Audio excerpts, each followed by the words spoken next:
Hello. Today I'm going to be rating my childhood artwork, which I came across in a huge moldy box in the basement of my parents' house while researching my book, The Big Reveal, coming April 2023. And I thought this was so terrifying and horrible that you needed to see it. I think the greatest joy in life is recognizing that things you made a long time ago or not so long ago are truly terrible, because that shows that you've progressed. But it's also fabulous to not progress at all and always be the same exact, ridiculous, over-the-top, slightly annoying person that you've always been. So with that in mind, let's bring on the artwork.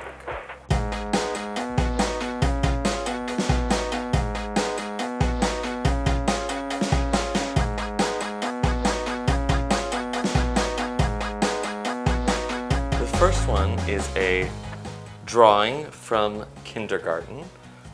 And this says, "Please help now," and it shows two swords crossed and a tiny version of me with a pirate scarf, and I still dress like this on the day-to-day, and this is still my emotion.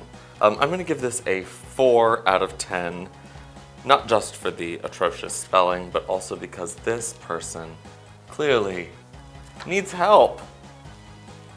I don't know if we should be celebrating that. This one says, "No straggling," but it does depict someone strangling someone else, so maybe it's supposed to say no strangling.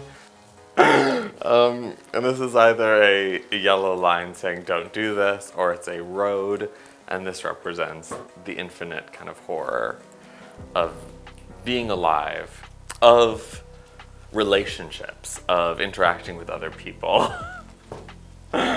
I'm gonna give it a 7 out of 10. You know, I stand by the statement. No straggling, no strangling, no to whatever is happening in this image. But yes to these purple pants. 1992 and 1993, around the same time, kindergarten era. One of these is a drawing that just says mink, and this is a witch. Clearly, I was extremely obsessed with the Wicked Witch of the West as a child. Happy things. I'm going to give a 9 out of 10. This is how I do makeup. Just foundation, blush, graphic brow, and a smile. This is an open journal, G-E-R-N-L, and butterfly shoes, and a pink bodysuit with what appear to be knee-high athletic socks. You know, I would love for someone to tell me if this is a normal amount of misspelling for a child of 5 to 6 years of age. This is my grandfather. He died in the hospital. I'm sorry to laugh. But here's a tiny drawing of my dead grandfather. And what a clear depiction of loss.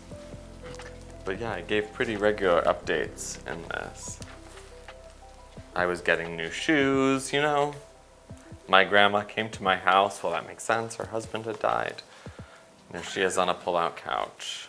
And this is a just depiction of birth. And it says, "Babies come out of mommies." And I wrote babies and then erased it and wrote vagina. So I clearly understood that. But what I didn't understand is that a team of doctors assist with that. Because here I drew the baby crawling out. We have ideas. And we need answers, not euphemisms. But I got that spelled right.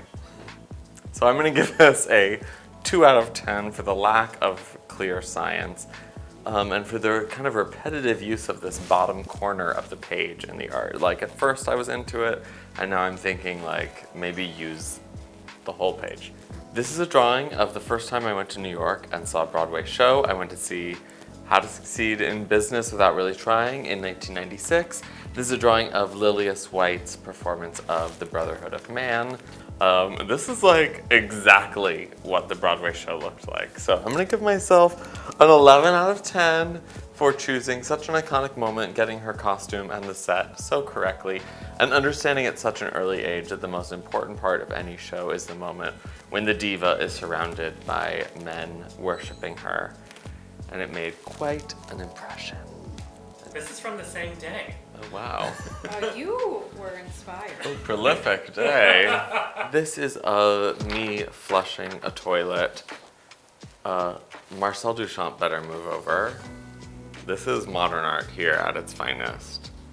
This also looks like a potentially really fancy toilet, so perhaps I was just remarking on what a wonderful experience this particular toilet had been. I'm gonna give this a 10 out of 10. This is perfect. This is art. This brings people together. Who is she? This scroll is an undated self-portrait as a girl, evidently Christian also because I'm wearing a crucifix. Perhaps to keep vampires away, or who knows what. I am wearing the same hair that I'm wearing now, and I'm gonna give this a 10 out of 10 for, early trans dreams. What could have been in a different time. This is the largest drawing I ever made, and the fact that I drew myself as a girl with an amazing bob haircut and bushy eyebrows is something I'm going to continue thinking about and asking many questions of myself. So here's Love Alexandra, 10 out of 10. Speaking of gender euphoria, here are two pieces that I made in a school pottery class. A brown wig, and I made it much longer, but the rest broke in the kiln, which is really perhaps more of a formative moment than I would like to admit. I also made a mustache, which turned out fine. I just love to see that as a little kid I was interested in the different trappings of gender, a mustache or long hair, which really proves that we're always exactly the same. I'm gonna give this a 4 out of 10 because this long hair fantasy was an utter failure. And I have never ever recovered from that. Hate wigs to this day. Stay away from Sasha H. Batberg, the giant human bat. Scary, dangerous, horrible. And then a picture of me with bat wings and some kind of bird feet, sort of maybe capturing what appears to be a boy and a girl, or maybe representing myself as between the genders. And then at the bottom, after these drawings of upside down bats, it reveals, actually, I'm kidding, Sasha is not a bat, he is a vampire. So, a little bit of a counter narrative within the artwork itself. I'm gonna give this one a 6 out of 10 because this is not really what a bat looks like. I don't quite understand why my skin is green and orange, but I do like it. And it seems there's like an existential sadness in this. In the stay away from. In the scary, dangerous, horrible. Like the self-loathing is a little bit too on the nose. Batberg, because even as a vampire bat, still Jewish. So this is a play of Dracula that I wrote as a little child for school, and we put it on for the parents. Here, Dracula enters. Harker. Yes, I was looking for you. Dracula. Don't look for me. Smiles. Do you like my new pole? I ordered it. Feel it. Harker gets a splinter. Harker. Ouch! A splinter. Dracula. Ah, allow me. Bends down to Jonathan. Jumps back in fright. You are wearing a crucifix. Van Helsing offstage. That night, Jonathan thought he was going crazy. Dracula, jumping down. Hello! It is time to go to England. I love this. I'm going to give it a 10 out of 10 because it is just the story beats of Bram Stoker's Dracula plus a lot of homoerotic flirting, and that is a much better telling of this famous novel. These are some finger puppets that I made. This is why I don't do sculpture. I will give them a 2 out of 10 because finger puppets are supposed to be different characters, and these are clearly the same horrified version of myself. Help us! I'm gay! Very consistent. Oh, 03. That doesn't seem right. 93. I don't know. God, I was 6 and not 16. 16. That can't possibly be right. Maybe 3rd grade. Let's go with that. Writing notebook from 1998, where I wrote an entire novel about Jack the Ripper. Like, you think drag is gonna corrupt children? Like, try introducing them to a Victorian serial killer that targeted sex workers. Well, I turned it into a murder mystery that ended with the big reveal that Queen Victoria was murdering innocent sex workers. I killed a few more. I just walked through their door, cut their neck, 1, 2, 3. I love watching blood run down their coats. Yes, sirree. Well, that is, dear diary. Well, that is all, dear diary. Only you know my identity, Jack the Ripper.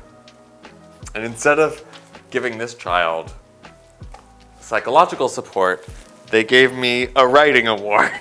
And here I am. This child just wrote a serial killer story and is being rewarded for it by my elementary school in the Young Authors program, wearing a sweater made for me by my grandma. Look how sweet and pure. This is the straight culture that you people want to protect. It's so sacred and innocent. 9-year-old obsessed with murder, and I turned out completely normal.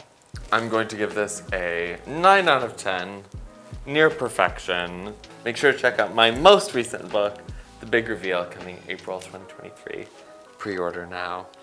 It's much better than this, I guarantee you. But similarly, a time-traveling murder mystery. Of sorts. This little kid says, maybe the sex workers should have killed Queen Victoria. They catch her in the end, let me tell you. The Firebird, inspired by the Slavic myth. Here's my performer photo. And then the cast list. Ivan, Sasha. Firebird, Sasha. Sorcerer, Sasha. And Princess, Sasha.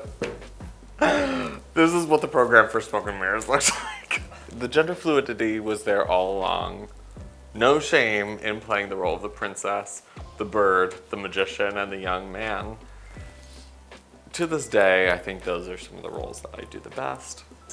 And then, Fiend for the end. So the pretension of this childhood performance really jumps out to me, and the fluidity of it. Brava, little Sasha Velour. You nailed it. 10 out of 10. I feel like this one makes me look insane. No irony whatsoever. It's in full earnestness. I remember when someone accused me of ripping them off. Over this dress. What? I was like, but this has no design involved in it. It was the same fabric from like Sequin But World. like not this exact same cut. It might have been the same cut, but this is not a design. It's not designed. This is just like the bare minimum of dress. The platonic ideal of a dress. And now we've scored the best pieces from my childhood artwork. First off, I want to give a huge thank you to my parents and to all of my elementary school teachers who encouraged this and treated these pieces of garbage like they were treasures worth preserving, because that is what instilled in me some ridiculous hope that I could be an artist one day. And look at all this. And I encourage you to go out and make some twisted pieces yourself. Thank you so much. Subscribe to my channel, and good night. I need to drink after looking at all that. You got one right now. Oh, thank you.